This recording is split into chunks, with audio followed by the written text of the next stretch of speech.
So hey guys, welcome back our channel. अगर आप ये वीडियो देख रहे हैं तो आप डेट सेल में एक न्यू पर्सन है। अदरवाइज़ अगर आप एक पुराने ब्रिज हैं तो टाइम वेस्ट मत करो, जाके इन्वेस्टमेंट करो। So bro, congratulations, finally you join 1 lakh club. Once again congratulation. So I give you some tips कि हेल्प कैसे ली जाती है। इनमें से कुछ पॉइंट्स आपको आगे dating, relationship, business deal, social skills में आपके काम आने वाले हैं और भी बहुत जगहों पे। ये 15 दिन के जो क्वेश्चंस हैं ना, ये बिजनेस के बेस हैं। चाहे कुछ सीखो चाहे मत सीखो, पर इनको मिस मत करना। आपके अप्लाइंग का काम 80% ख़त्म हो चुका है। अब बचा है सिर्फ आपके साथ चलना, सिर्फ उसका इतना काम बचा है। आगे जो मेन काम है ना, वो सब अब आपका है, सीखना और अप्लाई करना और बिजनेस में ग्रो करना। ओके, सो इस वीडियो को पूरी देखना, वरना कहते हैं ना, एक बटन गलत बंद हो जाए तो शर्ट के सारे बटन गलत बंद हो जाते हैं। तो vast complete this video. Help लेने के कुछ 10 पॉइंट है जो मैं मानता हूँ, मैं आपको वही बताने जा रहा हूँ। अगर आपने 10 पॉइंट ठीक से सीख लिए ना, तो फिर से आप जाके रोस्टिंग बिस्ट हेल्प ले सकते हो। ऑफकोर्स वो आपको मना नहीं करेंगे। The rule number 1, distance. जब भी किसी सीनियर से मिलने जाओ, उसकी छाती पर जाके मत खड़े हो जाओ एंड थोड़ा डिस्टेंस मेंटेन करके खड़े हो। क्या पता वो सीनियर आपस में क्या बातें कर रहे हो जो आपके रैंक की ना हो।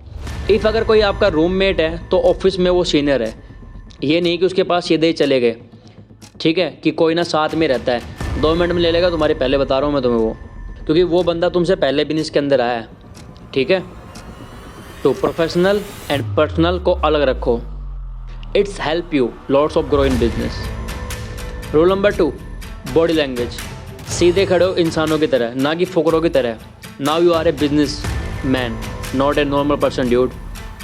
Rule number 3, diary and pen लेके जाओ, वरना हेल्प लेने ही मत जाओ। वो सीनियर है, मास्टर का लड़का नहीं, तो सीधे जा रहे हो मुँह उठा के। तो डायरी पेन लेके जाओ, क्योंकि आप ऑफिस में बिजनेस सीखने आए हैं, बारात में नहीं। Rule number 4, dressing sense. वैसे तो मैं फॉर्मल कपड़ों को इतना कोई तजब्बू देता नहीं हूँ, क्योंकि मेरी पर्सनल चॉइस है। वैसे फॉर्मल क्लोथ को इतना मैं खास सपोर्ट करता ही नहीं हूँ, पर कुछ भी पहनो अच्छे से पहन के जाओ, पर्सनैलिटी मेंटेन करके जाओ। वरना मैं पर्सनल, अगर तुम मेरे से बाई चॉइस ही पूछना चाहो ना, मैं पसंद नहीं करता हूँ लेकिन बाद, लेकिन अगर वैसे पूछना चाहो तो मैं आपको रिकमेंड करूँगा कि आप फॉर्मल पहनो, क्योंकि फॉर्मल में आदमी क्या लगता है भाई साहब, जहर। ऊपर से आपका फर्स्ट इंप्रेशन ही जहर पड़ता है सीनियर पे। ठीक है, तो फॉर्मल पहन के जाओ। Rule number 5, shoes. सिंपल सा कॉन्सेप्ट है, फॉर्मल पे फॉर्मल शूज़, कैजुअल पे कैजुअल शूज़, और नहीं है तो ले लो भाई, दूसरा ऑप्शन है नहीं आपके पास। 400-500 रुपये खर्च करो, क्योंकि इंसानी औकात उसके जूतों से पता चलती है। सस्ते महंगे वो बात की बात है, वो बाद में देखेंगे, जब पैसा आएगा तब महंगे वाले पहन लेना। पर प्रॉपर क्लीन रखो, उनको पॉलिश करके रखो। ठीक है, और please care of your socks, that's it. Rule number 6, facial expressions. Keep smile. इतना भी नहीं कि वियर्ड लगे, ना भी करोगे तो चलेगा, बस ऐसा नहीं कि मतलब वो होता है ना कि मतलब ऐसा मुंह बनाए खड़े हो जैसे पड़ोस में किसी की भाभी मर गई हो, या आपके घर, या आपका फिर घर ही नीलाम हो गया हो नीलामी में, तो ऐसा मुंह बनाए मत खड़े हो। ठीक है, always remember T A point, facial expressions. ये आपके बहुत काम आएगा आगे लाइफ में भी। सो कूल फेशियल एक्सप्रेशन आपकी हर जगह हेल्प करेगा। Always remember facial expression. Rule number 7, eye contact. This is the my most favourite point ever for ever. Eye contact. Eye contact ऐसा रखना है जिससे आप नॉर्मल लगे। आई कॉन्टैक्ट ऐसा नहीं होना चाहिए कि आप उन्हें घूर रहे हैं या खड़े खड़े नींद की शक्ल में हो। ठीक है, बंदे को दिख रहा है दूसरे, आप खड़े खड़े सोने लग रहे हो।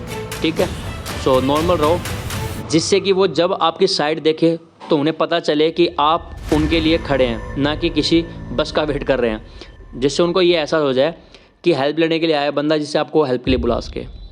Rule number 8, shake hand. हाथ इतना भी टाइट ना हो कि सीने की चीख ही निकलवा दो, और ऐसा भी ना लगे कि मुर्दा हाथ मिला रहा है। Just simple thing bro. जब भी हाथ मिलाओ, हाथ को पूरा ग्रैब करो, पूरा पकड़ो हाथ, ताकि दोनों का हाथ ठीक से मिल सके।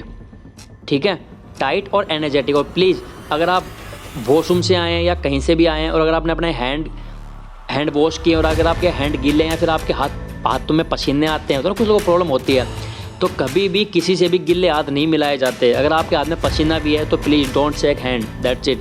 अगर आपको हैंड शेक करना है तो पहले अपने हाथ को क्लीन किए, देन किसी से आप हैंड शेक करो। ओके, तो बाकी ये चीज़ तुम्हारे आगे डेटिंग में भी बहुत काम आएगी। Rule number 9, introduction. अपना इंट्रोडक्शन दें, आपका नाम बताएं, आपकी रैंक बताएं, आप कहाँ से बिलोंग करते हैं वो बताएं, अपने अपलाइन का नाम बताएं रैंक के साथ, और उसके बाद जो लोग आपके ऊपर आते हैं, आपके पीरियस, आपके ABO, दैट इज़ जो भी आपकी इंडस्ट्री में जो आप यूज़ करते हो वो सब रैंक वाइज बताएं। ठीक है, वो सब आपको आपकी डायरी के ऊपर मिल ही जाएगा, कोई बड़ी बात नहीं होती। अपलाइन स्मार्ट होते हैं, इतना वो करके देते हैं बेचारे। ठीक है, तो जो भी आपके ऊपर आते हैं उन सब का नाम बताएं, जिससे आपको हेल्प में और थोड़ी आसानी मिलेगी। ठीक है, और थोड़ी सीरियसनेस ही पता चलती है कि हाँ ये बंदा सच में बिजनेस करने आया है, ये सब कुछ जानना चाहता है, उनके सब बढ़ना चाहता है। ये नहीं कि बस वो जो मंदबुद्धि बच्चे नहीं होते जो मेले में गुम हो जाते हैं, बस माँ कर रहे होते हैं, कुछ पता ही नहीं होता। सो इंट्रोडक्शन दीजिए अपना अच्छे से।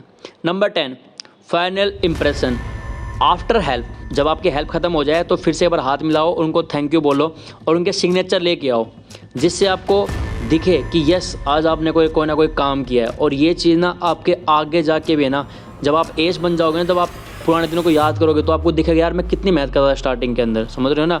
तो हमेशा सिग्नेचर लेके आओ, इससे पता चलेगा पहला आपने आज का काम पूरा किया है, और दूसरा कि यस ब्रो आप एक वैल्यूएबल पर्सन का टाइम ग्रैब करना सीख गए हो कि किसी से उसका सबसे कीमती समय लेना क्या है, क्योंकि दुनिया में सबसे प्रीशियस जो थिंग है ना वो है time. So congratulation bro, congratulation. Sorry English थोड़ी मेरी मोहब्बतों की तरह इधर उधर भाग जाती है। सो आई होप आप समझ गए होंगे आपको क्या करना है। एंड हाँ, इफ़ कोई आपको बोले बाद में आना तो उनसे ट्राई करो, पूछो कि सीनियर मैं कितनी देर बाद में आऊँ। वो जब कहे तब जाओ, क्योंकि सिर्फ आपकी फेस वैल्यू और सीरियसनेस दिखती है। इतना कर दो कि आपको मना करने वाला ना, मतलब जस्ट आपको देखते समझ जाएगी भाई साहब इसकी हेल्प करनी पड़ेगी, ये बंदा आने वाला ABO है, कि ये पीछा नहीं छोड़ेगा, हेल्प लेके मानेगा। बस इतना करना है, आपका काम सेट। सो दोस्त, इस इंडस्ट्री की नॉलेज आपकी लाइफ में बहुत काम आएगी। चाहे कम सीखो पर दिल और दिमाग लगा के सीखो, क्योंकि जहाँ दिल और दिमाग लग जाता है ना भाई साहब, तबाही है वहाँ पे, तबाही। सो सी यू इन नेक्स्ट वीडियो, तब तक के लिए गुड बिजनेस।